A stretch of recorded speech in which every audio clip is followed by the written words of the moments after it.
Yasoda Hari Hari Bol Hari Hari Bol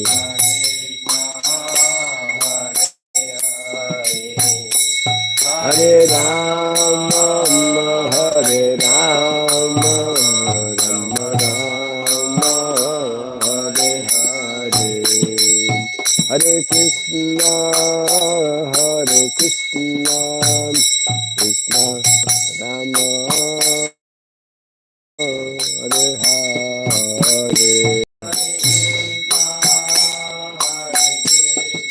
Krishna Hare Hare Hare Rama Hare Rama Rama Rama Hare Hare Hare Krishna Krishna Krishna Hare Hare Rama Hare Rama Hare Hare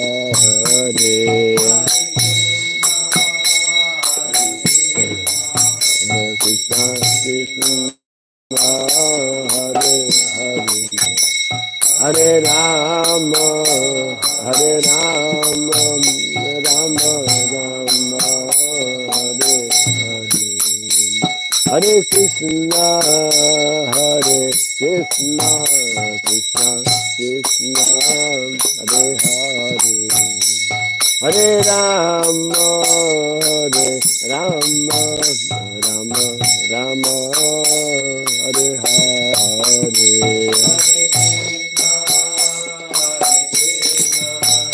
Krishna Krishna Hare Hare Hare Rama Hare Rama Rama Rama Hare Krishna Krishna Krishna Hare Hare Hare Rama Rama Rama Hare Hare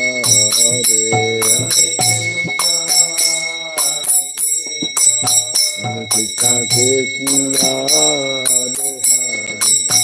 Hare Rama Hare Rama Rama Rama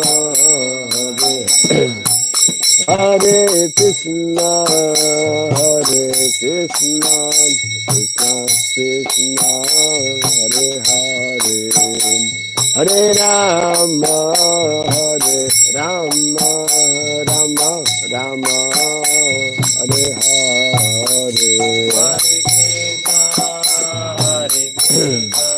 Hare Krishna Krishna Hare Hare Hare Rama Rama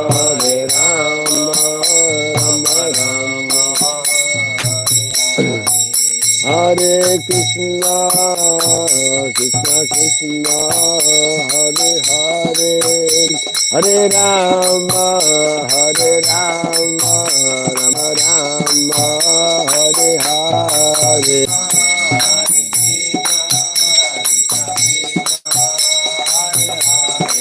Rama Rama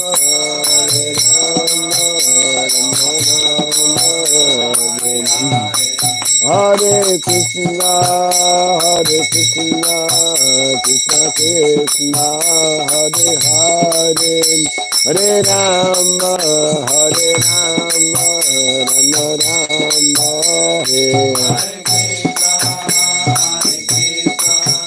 Krishna Krishna, Hare Hare,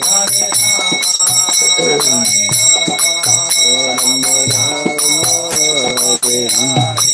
Hare Hare Krishna, Hare Krishna, Krishna Krishna, Hare Hare, Hare Rama, Hare Rama, Rama Rama, Hare Hare, Hare Krishna, Hare Hare, Hare Rama, Hare Rama, Rama Rama. Jaya Radha Madhav Radha Madhav Radhe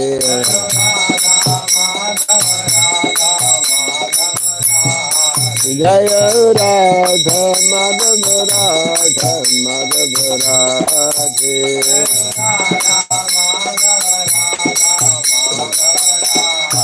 Jaya Prabhupada Prabhupada Prabhupada Jaya Prabhupada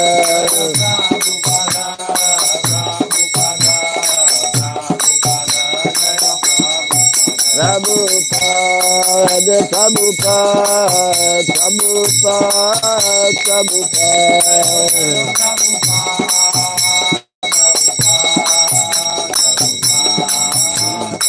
Jaya Jaya Prabhupada Prabhupada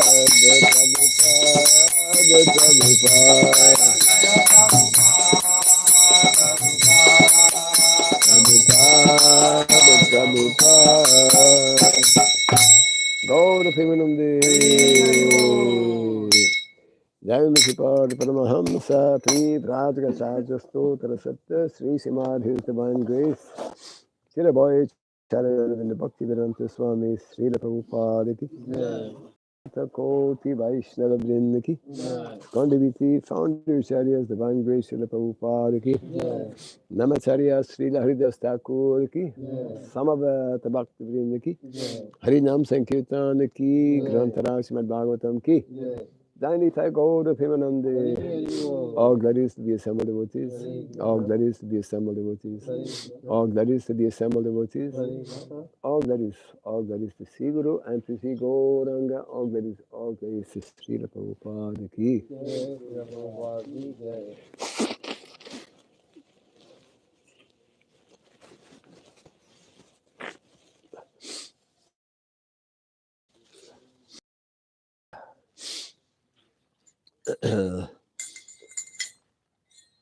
We will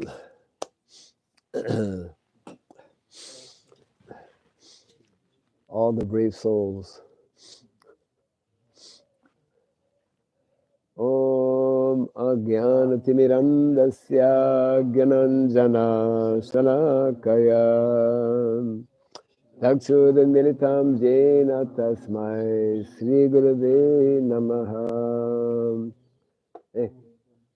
Sri Chaitanya Manobhistam Stapitam Jena Bhutale Swayam Rupa Kadamahyam Dadati Swapadantikam Vandeham Sri Guru Sri Juta Padakamalam Sri Gurun Vaisnavam Scha Sri Rupam Sagrajatam Sahagana Raghunatan Vitam Tvam Sajivam Sadvaitam Savadutam Parijana Sahitam Krishna Chaitanya Devam Sri Radha Krishna Padam Sri Visakan Vitam Hey Krishna Karuna Sindhu Dinabandhu Jagatpate Gopesha Gopika Kanta Radha Kanta Namostute Taptakari Radhe Vrindavaneshwari Vrishabhanu Sutidevi Pranamami Haripriye Vansakalpatarubhyascha kripa sindhubhyaiva cha patitanam pavanebhyo vaishnavebhyo namo namaha. Narayanam namaskritya dharam chaiva narottamam devim sarasatim vyasam tato jayamudirayat. Before reciting the Srimad Bhagavatam, which is our very means of conquest, let us first offer our respectful obeisances unto the Supreme Personality of Godhead, Narayana, unto Narayan Rishi, the supremest human being, unto Mother Saraswati, the goddess of learning, and unto Sri Vyasadeva, the author. Nasta praya sabadreshu nityam bhagavata seva bhagavati uttama shloke bhaktir bhaviti naistiki.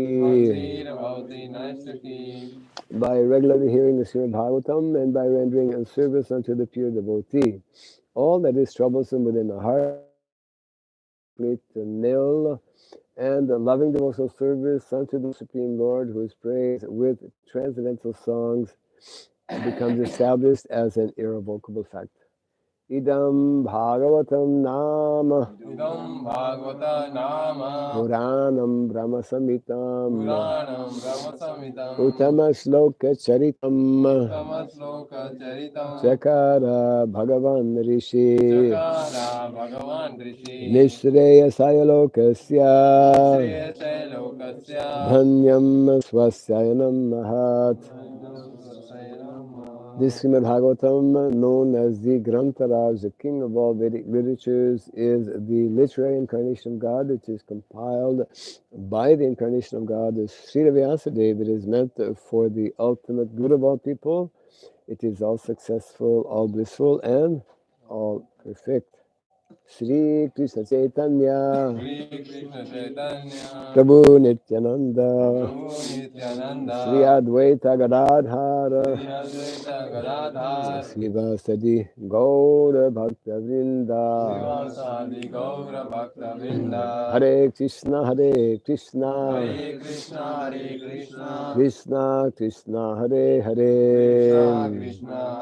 Hare Rama Hare Rama Rama Rama Hare Hare. Om Namo Bhagavate Vasudevaya. Om Namo Bhagavate Vasudevaya. Om Namo Bhagavate Vasudevaya.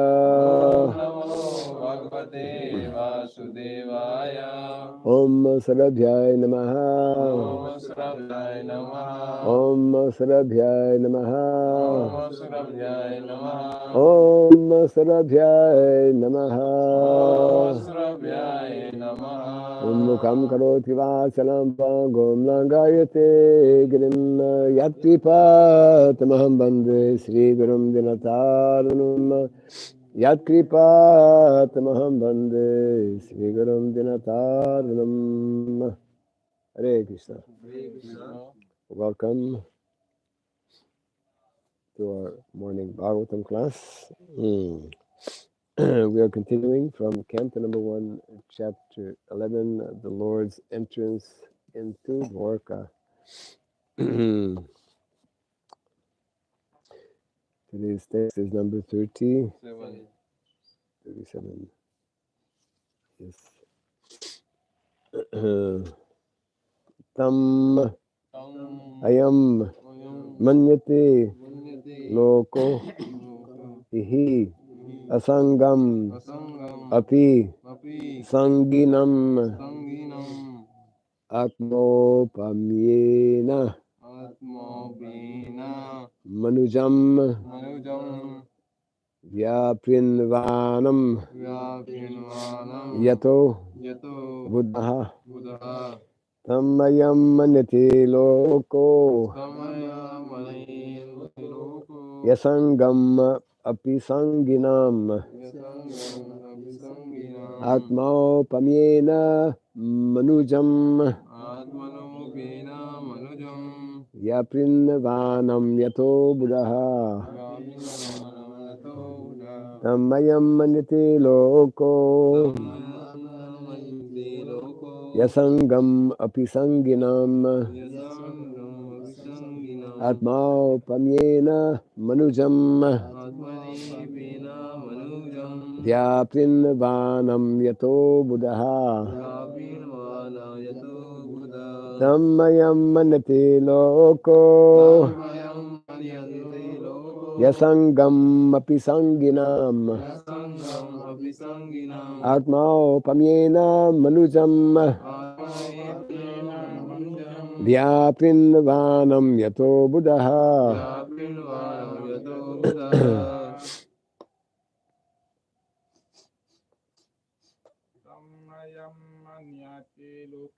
tammayam manyate loko yasangam api sanginam atmaopanyema manujam vyaprinvanam yato buddha tammayam manyate loko yasangam api sanginam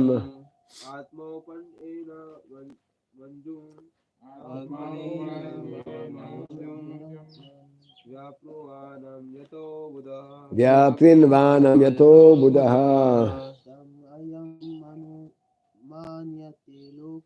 tammayam manyate loko yasangam api sanginam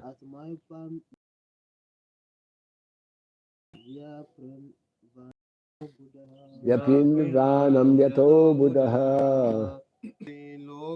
tammayam manyate loko yasangam api sanginam atmopamyena manujam vyaprinvanam yato buddha tammayam manyate loko yasangam api sanginam pamyena manujam yaprinvanam yato buddha. Unto Lord Krishna I am all these common men. Manyate do speculate within the mind. Lokaha the conditioned souls. He certainly asangam unattached. Api in spite of sanginam affected. Atma self. Opamyena by comparison with the self. Manujam ordinary men. Ordinary man. Viprinvanam vyaprinvanam being engaged in yataha because abuddha foolish because of ignorance. Translation and purport by His Divine Grace A.C. Bhakti Swami Srila Prabhupada ki. The common materialistic conditioned souls speculate that the Lord is one of them. Out of their ignorance, they think that the Lord is affected by matter, although He is unattached. Kindly repeat after me. The common materialistic conditioned souls speculate that the Lord is one of them. Out of their ignorance, they think that the Lord is affected by matter, although He is unattached. Yes. Purport. The word abuddha is significant. Due to ignorance only, the foolish, mundane wranglers misunderstand the Supreme Lord and spread their foolish imaginations amongst innocent persons by propaganda. The Supreme Lord Sri Krishna is the original primeval personality of Godhead, and when he was personally present before the eyes of everyone, he displayed a full-fledged divine potency in every field of activities. As we have already explained in the first verse of Srimad Bhagavatam, he is completely independent to act however he likes, but all his actions are full of bliss, knowledge, and eternity. Only the foolish mundaners misunderstand him, unaware of his eternal form of knowledge and bliss, which is confirmed in the Bhagavad Gita and Upanishads. His different potencies work in a perfect plan of natural sequence, and doing everything by the agency of his different potencies, he remains eternally the supreme independent. When he descends on the material world by his causeless mercy to different living beings, he does so by his own potency. He is not subject to any condition of the material modes of nature, and he descends as he is originally. The mental speculators misunderstand him as the supreme person, and they consider his impersonal features as inexplicable Brahman to be all. Such a conception is also the product of conditioned life because they cannot go beyond their own personal capacity. Therefore, one who considers the Lord on the level of one's limited potency is only a common man. Such a man cannot be convinced that the personality of Godhead is always unaffected by the modes of material nature.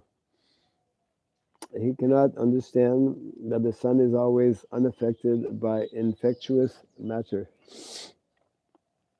The mental speculators compare everything from the standpoint of experimental knowledge of their own selves. Thus, when the Lord is found to act like an ordinary person in matrimonial bondage, they consider him to be like one of them, without considering that the Lord can at once marry 16,000 wives or more. Due to a poor fund of knowledge, they accept one side of the picture while disbelieving the other. This means that due to ignorance only, they always think of Lord Krishna as like themselves. Own conclusions are absurd and uh, unauthentic from the version of the Srimad Bhagavatam. Translation again. The common materialistic conditioned souls speculate that the Lord is one of them. Out of their ignorance, they think that the Lord is affected by matter, although he is unattached.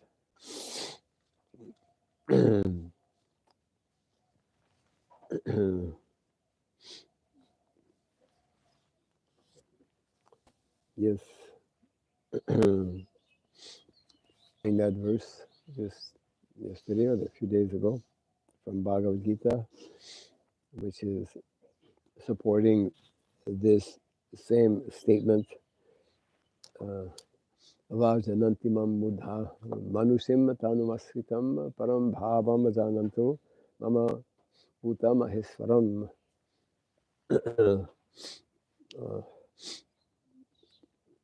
Persons who are conditioned by the most of material nature can never come to understand the actual position of Krishna, of the Supreme Personality of Godhead. Not only can such common men, referred to here as common men, not only can they not understand the activities of the Supreme Personality of Godhead, but also they cannot understand the activities of his devotees, isn't it? The life of a devotee, the lifestyle of a devotee, the way of thinking of a devotee is completely different from materialistic persons. Our acharyas invite us, urge us to see things through the eyes of Shastra, Shastra Chakshu. Therefore, whenever something happens, a devotee has to be cautious, and he has to use that tool, that method, that system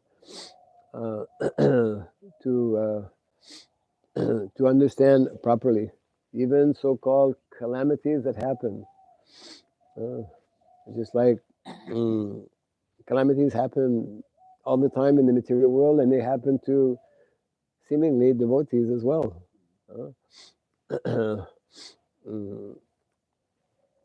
When Vidura, after trying to bring some common sense into Duryodhana about his nefarious activities, but it reached a point that Duryodhana could not tolerate anymore the presence of his uncle, and he threw him out. Threw him out means he spoke to him very harshly, insulted him actually, and which resulted in Vidura, who was, such an exalted personality and simply the well-wisher. He was actually the well-wisher. Devotees are by nature well-wishers. Suridam sarvadehinam gyatvamam shantim rishiti. Krishna is described as being the well-wisher of all living entities.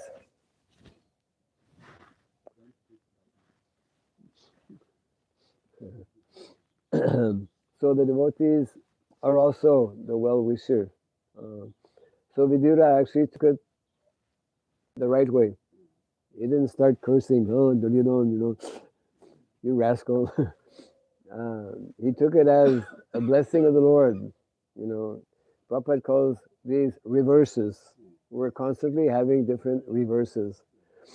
That's because we don't know what is Krishna's plan. Krishna knows what is the plan, the master plan. We have a little plan, very tiny, imperfect plan. Krishna has the master plan, which is all perfect and complete. So therefore, the more we line up, the more we understand and follow and cooperate, accept what is Krishna's plan, then our life becomes more more easy, and therefore for a devotee, as it is explained by the acharyas, there are really no problems in life except four. So in other words, on one hand we can count,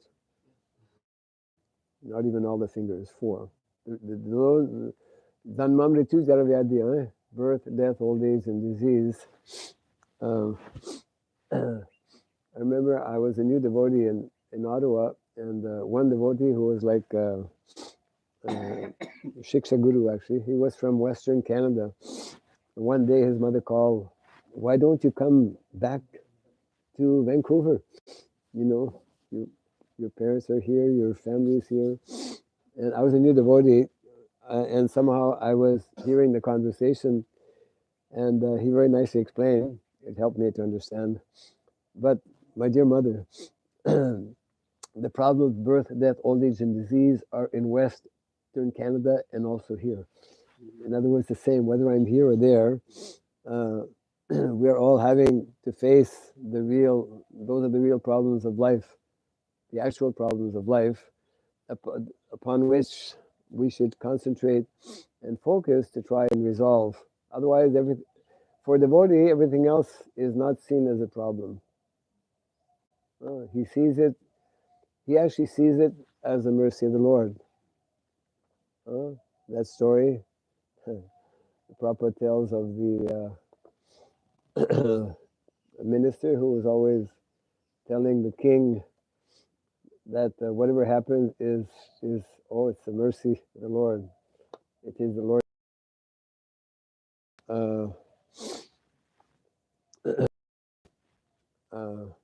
Remember that story? Then one fine day, different things happen to the king, and he wants to hear a little something.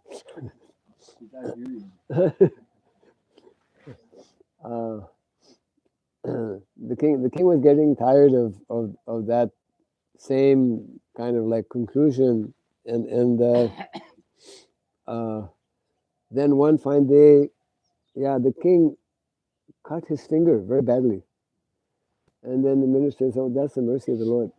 So that was like too much. He said, "You're nonsense." They put him in jail actually, right? Put him in jail, and then he went off after a few days when his finger was a little bit better. He went off hunting in the forest, and then he got caught, and then we know the story. People in the tribals in the forest, they were accustomed to offering humans, so they were okay. We have a king, my God, no? Very special. They were preparing him nicely to be offered on the altar, and then as they were preparing him like this, then somebody noticed he has a cut on his finger. Reject. He's not. He's not perfect. He's not perfect. So then he was released. He was very happy, and then he came back, and he felt very bad that he had put his minister in jail. And then he ordered that he be brought out of the jail, and then he told the minister, "I'm very, very sorry. I should not have put you in jail. Please excuse me." And the minister said, "It is your mercy. It is your mercy you put me in jail." He said, "Why do you always say like this?" And he said, "My dear sir, if you had not put me in jail, I would have gone with you, and seeing that you are having cut not qualified, they would have put me on the altar." So the ways devotees think is how Krishna thinks, actually. And that is only possible when we become less and less, and to the point of no longer being under the influence of the modes of material nature. Especially in Kali Yuga, gun and tamagun are very prevalent, mode of ignorance, mode of passion. So the devotees are constantly remembering and glorifying the superhuman, wonderful, extraordinary activities of the Supreme Lord, and that is a source of inspiration and for the and therefore the devotees titikshava karunika dehinam sava dehinam. Devotees are nicely described in the Bhagavatam as being very tolerant, as being very merciful, karunika, full of mercy, full of compassion, and suridam sarvadehinam, full of compassion for the poor conditioned souls, especially in the human form of life. Because in the human form of life, at least one has possibility. And of course, devotees are also merciful to all living entities, not only human beings, just like it is enjoined in the 7th canto of the Bhagavatam, when Narada Muni is describing what are the duties, what are the 5 duties of grihasthas. No grihastha here. Oh, yeah, grihastha here. Uh, what are the 5 duties of grihasthas? For those who are either grihasthas or might be climbing up to the ladder of grihasthas. Yeah. Feeding others. Who?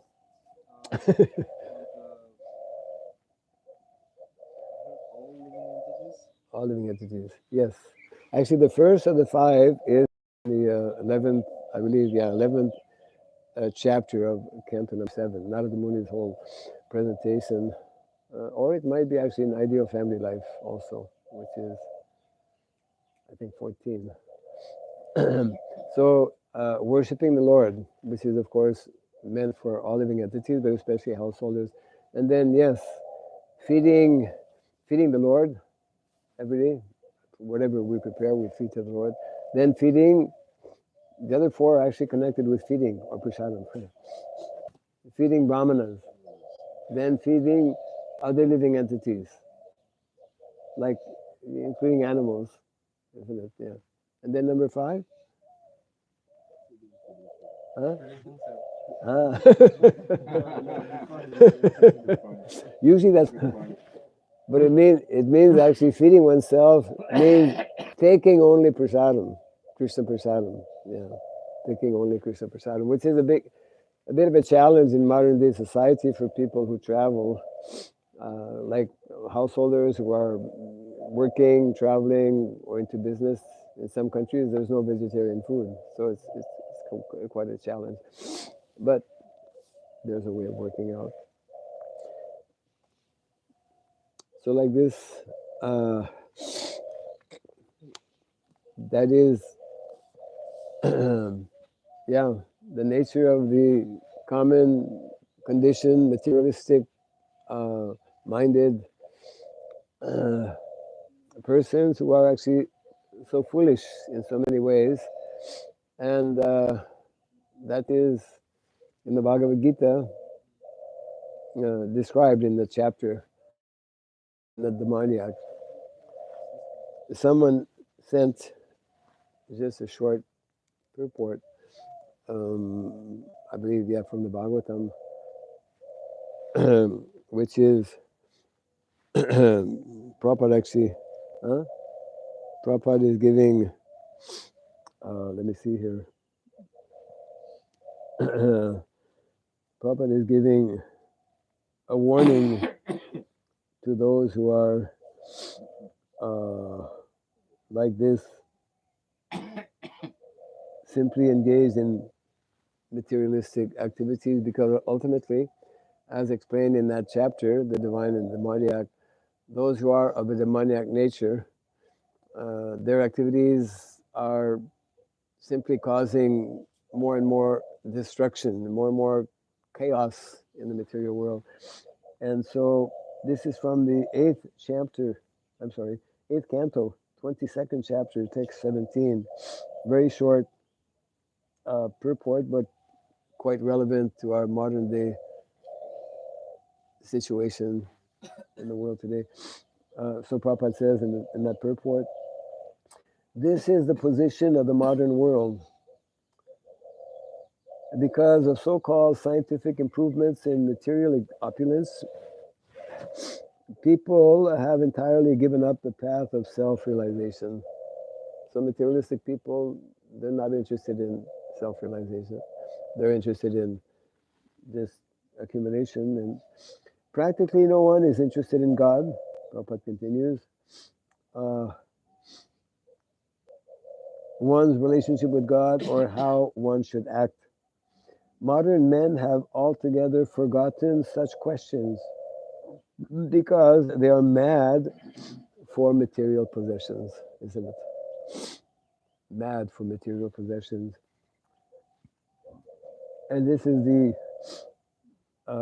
warning that Prabhupada is giving here, and we are practically there.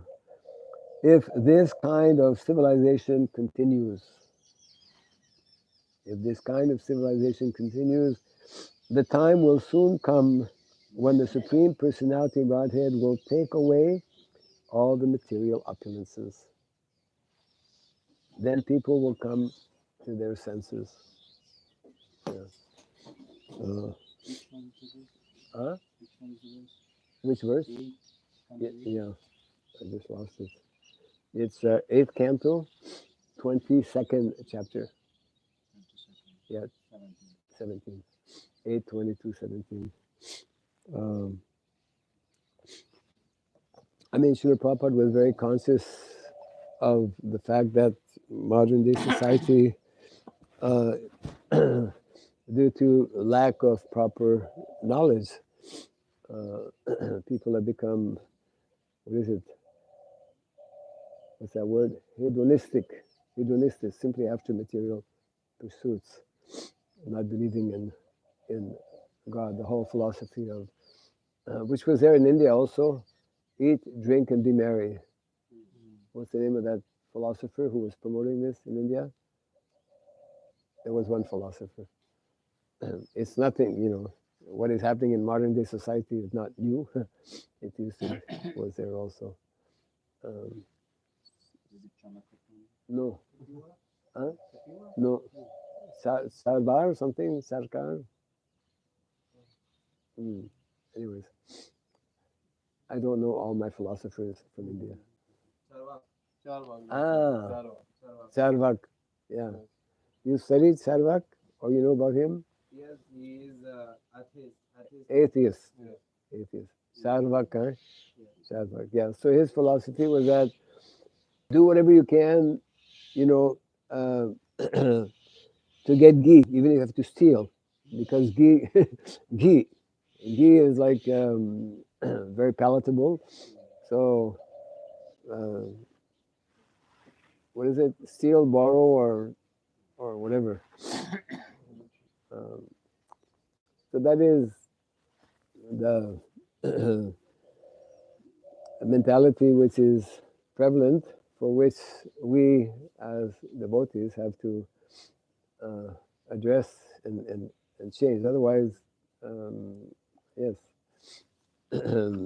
people without knowing, without understanding, are simply increasing more and more, actually, their own sufferings and the sufferings of other living entities.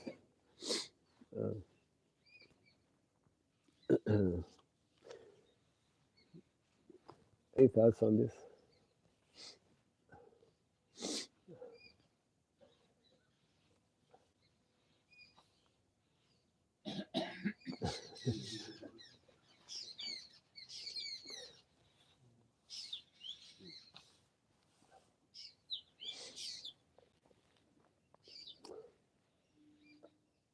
You told one point that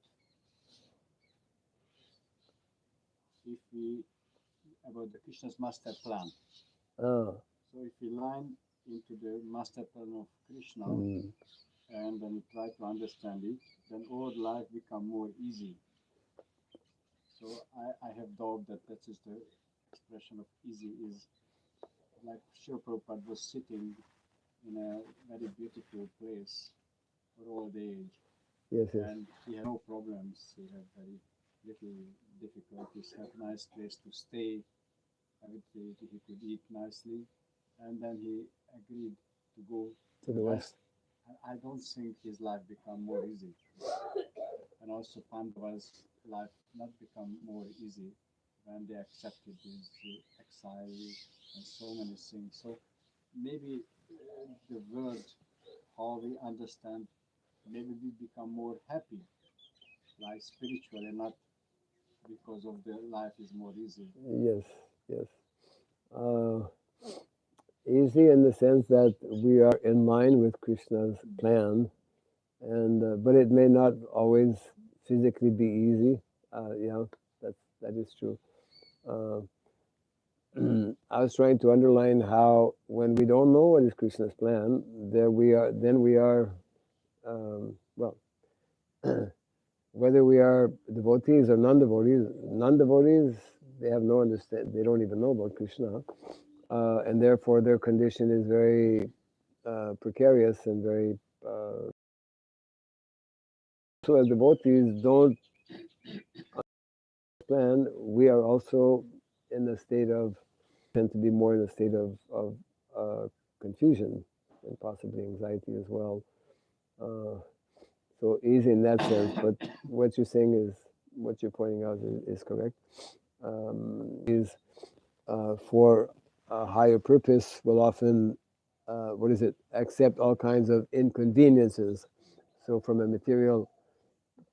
materialistic point of view, it's not easy in that sense. But when one is in line with the plan of the Lord, for Srila Prabhupada, the plan of the Lord was to go to the Western world and to accept various inconveniences, but he was happy doing that. He was closer actually to Krishna because he was following Krishna's plan, although there were inconveniences. It's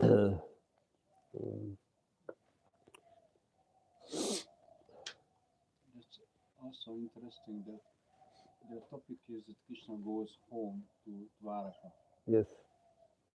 And that could be like a very nice picture, which when the previous verses we see loving Krishna, receiving him, like some great person that comes back home, that everyone is happy. Yes. But then here Shukadev Goswami or Sukshruta Goswami start to speak something very specific feature of that situation, that also seemingly like a human being, and everyone else is like it. So we have to understand that Dvārakā is not just the richest city of the world, but it's spiritual. Yes. And we could desire to be there eternally, not only in these conditions when we understand the both feature of Krishna, like the very nice, very attractive feature, and the other is the Aishvarya feature, that he is the supreme person. Confused, he was not disturbed by the beauty of the ladies. Yes. Right. Tell something about this. Is how is Ordinary people, they become what we call enamored by opulence and by material beauty and by women, being surrounded by women, and their false ego really shoots up when they're glorified. But that is not the case, of course, with Krishna, because although he's surrounded by such opulence, and that's a bit of a challenge definitely for devotees, because we have seen that unless one is very fixed up, one may misuse that kind of position, and there's a common saying that wealth and opulence are definitely can be dangers for someone if one is sight of what these facilities are meant to be. So Krishna, being the Supreme Personality of Godhead, is not in any way deterred or allured or affected by the material opulence that is there in Dvārakā. And that should be a lesson for us also, because sometimes Krishna puts his devotees in very opulent positions. We have many big temples, more and more big temples in India especially, where, I mean, I was seeing some of the more recent temples that have opened this year are extremely, very, very opulent. Yes, yeah. Yes, our own TUVP is, so one has to be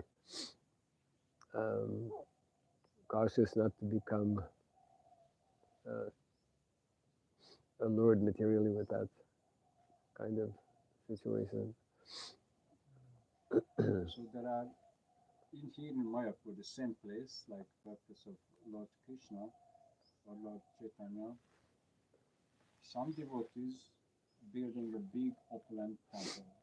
Another devotee, the same disciplic success, the same life, builds very,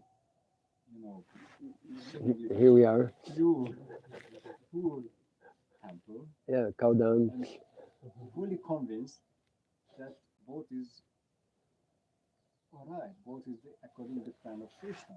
Yeah. Can you say something about that? How it's possible that two seemingly quite different plan is still Krishna's plan? How two different plans are Krishna's plans? I believe in you, so we discussed about this. It's true. Well, you know, when Srila Prabhupada first came to Mayapur, he was living not in the Lotus building, he was living in Kutir, right? Yeah. So the beginnings of projects, some projects will begin very in a humble way and may become opulent. Other projects may just remain very humble and because in Krishna's plan there is variety. Not everyone is meant to live in opulence, and it's not necessary that one be living in opulence. For example, um, compared to Dvārakā, which is having 16,108 palaces, and which is, I mean, the description is there, very, very opulent.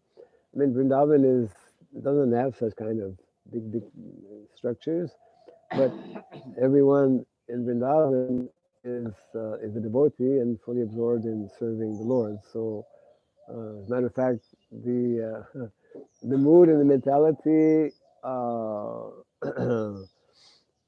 the residents of Vrindavan is even more appealing to Krishna, as we know,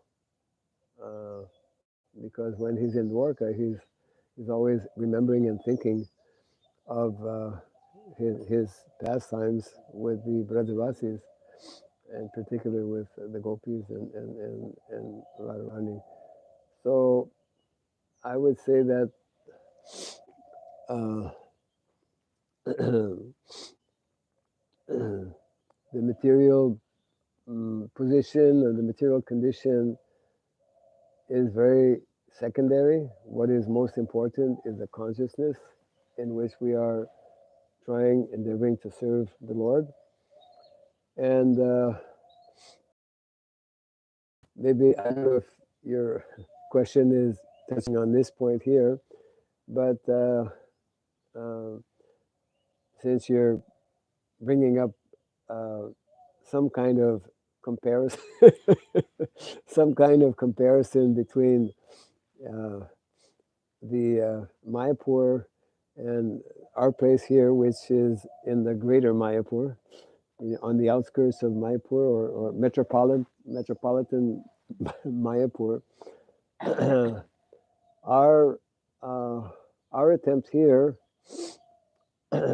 is very specific, is very intentional, is to actually introduce a facet or a dimension of Srila Prabhupada's preaching movement, which is more difficult in various ways to manifest um, in uh, in city temples, and in one sense, although Mayapur is not a city, but it's giving signs of opulence like a city. Temple itself is like a big city temple. So the project here is as we know, especially giving importance and trying to highlight and trying to focus to a large extent on the this dimension or this aspect of the mission, which is less understood and less put into practice, less known, actually, as well, mm, uh, in terms of varnasrama, in terms of varnashram education. in terms specifically of Varnashrama college.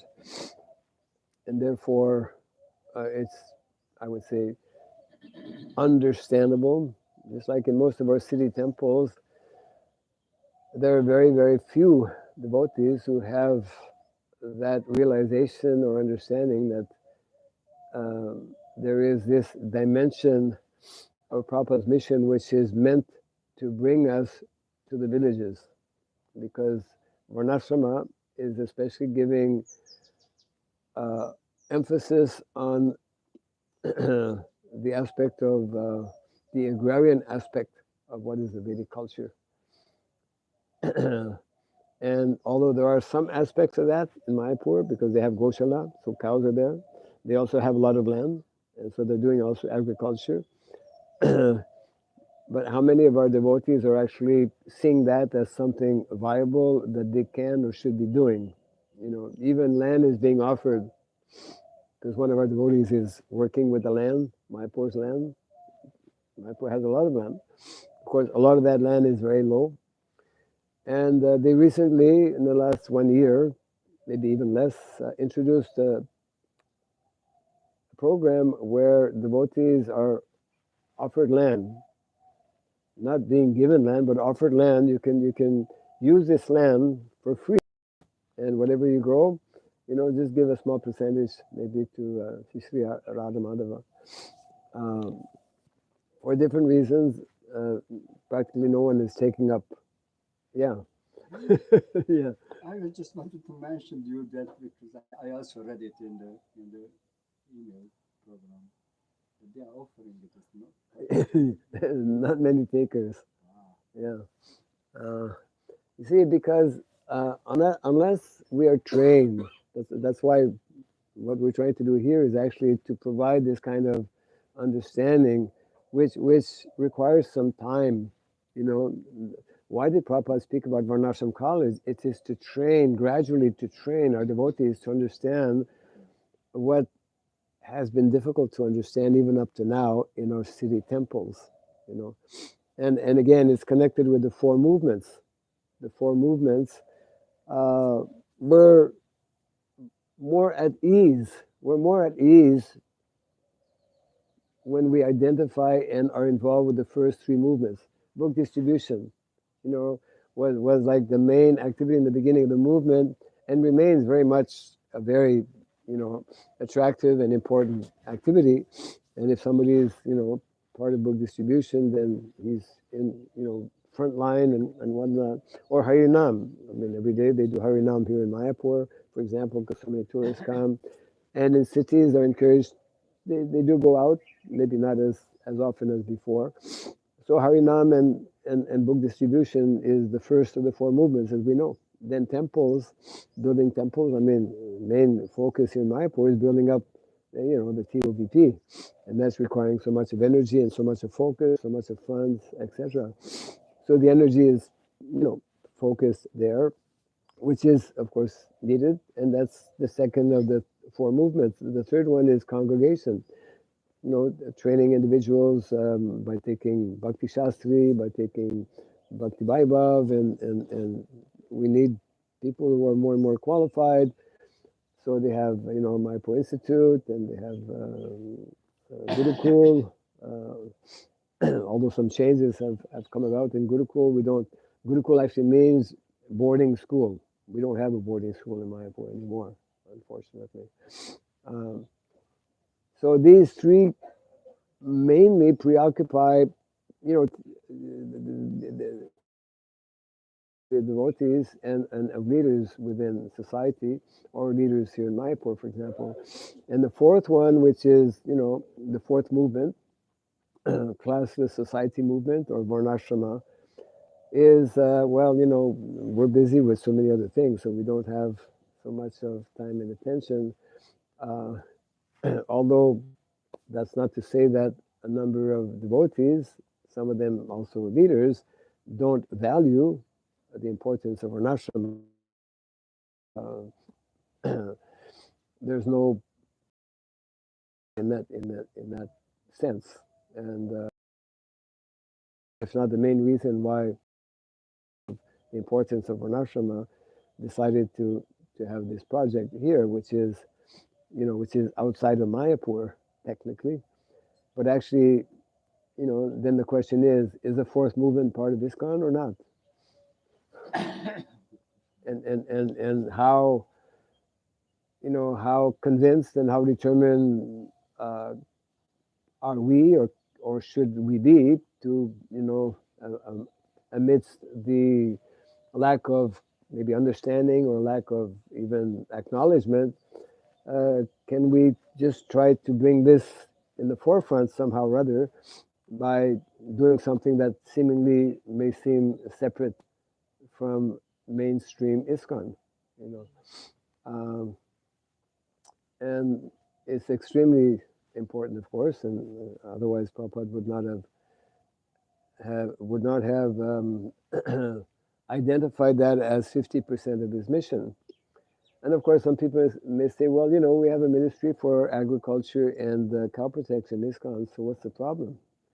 Well, the problem is that, Ministry of Agriculture and cow protection, it represents one of the four sciences that are there. It's like Isha aspect of Varnashrama. What are we doing about the other aspects, which have to do with, for example, traditional education, which have to do with Vedic leadership in terms of governance in villages, because real governance or leadership within ISKCON means leadership in a temple. Otherwise, we're not training anyone to become a leader in a village or to be a leader in the country. But Prabhupada wanted that we actually introduce, isn't it, all of these four sciences, and that we train individuals to become qualified, so that actual Vedic culture. And this is the point. One of the crucial points is that Vedic culture will never be established, will never be properly established unless we revive agrarian lifestyle, unless we recognize the absolute need and necessity to live in villages, because it's only in the villages that we can properly protect cows and grow our food, and which means properly protect Mother Nature or Mother Bhumi, isn't it? So when we hear from Grandfather Bhishmadev about these three gifts of nature, beginning with cows, then land or earth, and then knowledge, well, if we are failing to understand the importance of cows and land, then it puts into question, what are we doing about cultivation of knowledge? What is our, if we're missing out, if we don't understand how important, what is the position, and how much effort we should be doing to actually be protecting cows, and which is, again, protecting cows and growing food or protecting Mother Nature, is primarily an activity in villages. And Krishna comes and descends and manifests his pastimes, his initial pastimes, in the villages, in Vrindavan village. And even though, well, when they say, well, he went to Dvārakā, yes, he went to Dvārakā, but his mind is always in Vrindavan. Yeah. And we know that it is in Vrindavan especially that not only the spiritual realm, the spiritual, different rasas are exhibited and manifested, but also it is in Vrindavan that we can see, that we can experience, that we can appreciate, that we can begin to understand what is the forgotten science of education for the majority of people in society. And what is that science of education for the majority of people is connected with agriculture and cow care. Prabhupada, we've quoted this many times from the 10th canto, 10, 11, 37. 10th canto, 11th chapter, verse 37, Prabhupada explains, when Krishna and Balaram as young boys start to look after the small calves, this is Vedic education. So Vedic education needs to be understood on two levels. Formal, which is for the brahmanas, academic education, but that's for less than 1% of the population. The vast majority of the population are meant for this other type of non-formal education, and that non-formal education is intimately connected with the science of economics. And we have forgotten. The majority of our devotees are not taken up the prescribed Vedic duties that are given. Prescribed Vedic prescribed duties are in connection with the land, are in connection with the cows, and therefore we are deviating. We are allowing society to continue being deviated, and we are allowing our own devotees to continue being deviated. And this subject matter cannot be so easily, excuse me, taken up unless one has a cool brain and some purified consciousness. Yeah. Just like we hear about the knowledge given in the Bhagavad Gita, Raja Vidya Rajaguhyam, this is very confidential knowledge. Sometimes I think that Varnashrama knowledge is even more confidential. It is also confidential. How can one say that in the village, in the small village in Vrindavan, that is where we find the science of education practiced as it is meant to be practiced according to Vedic culture?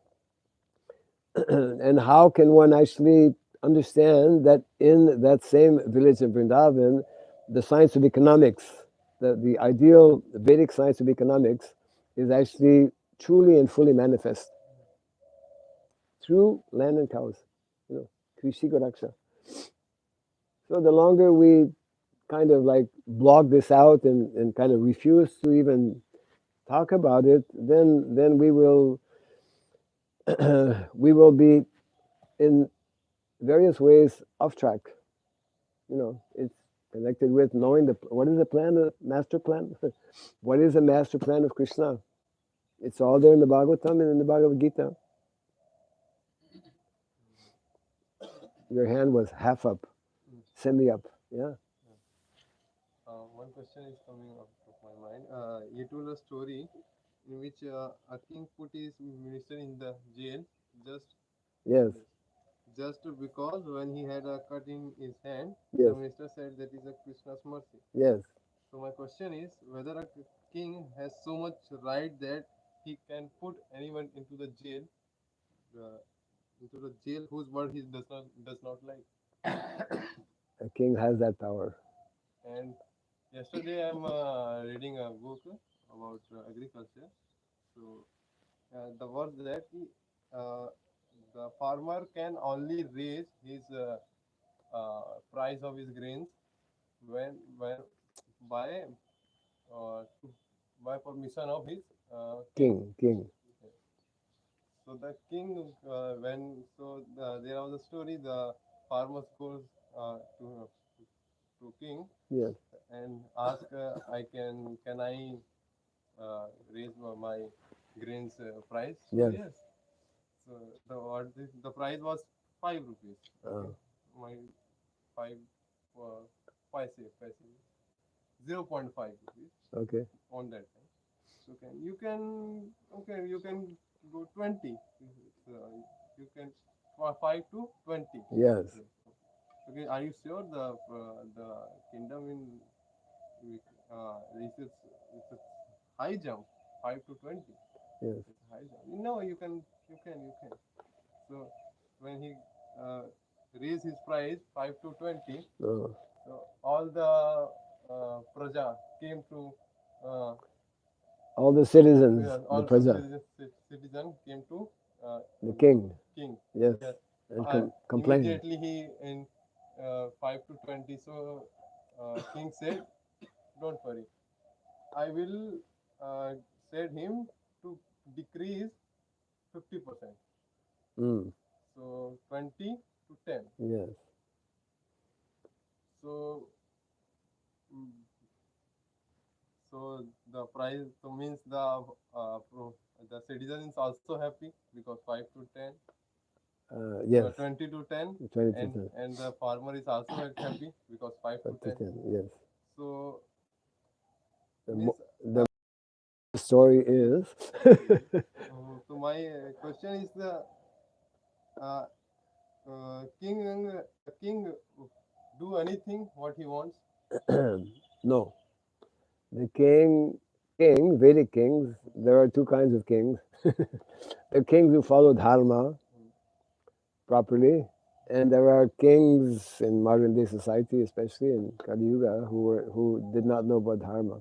So a king will act based on the principles of dharma. You read this story, but the basic understanding is that the king will know what is good for the people, for the citizens, because one of the foremost duties and responsibilities of a king is to give protection to his praja, to his citizens. Yeah. So raising the price, reducing the price, that is like a detail in many ways, and one would have to maybe consult with his ministers to find out if he did properly or not. I don't know if he consulted. Uh, Not that everything, kings did not need all the time to consult with their ministers or with brahmanas, but sometimes they would. So kings, even though he is in the position of a king, doesn't mean that he can do anything, but if he is knowing about dharma, he can do things that may be not understood by other people, possibly. But normally, generally, a king will do things and take decisions that will be in line with dharma, number one, and that will be bringing benefit to the praja.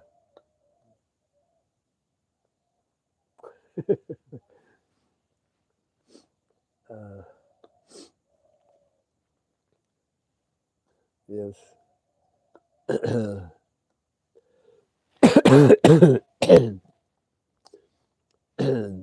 But that example, I mean, in the Vedic culture, farmers, they would exchange.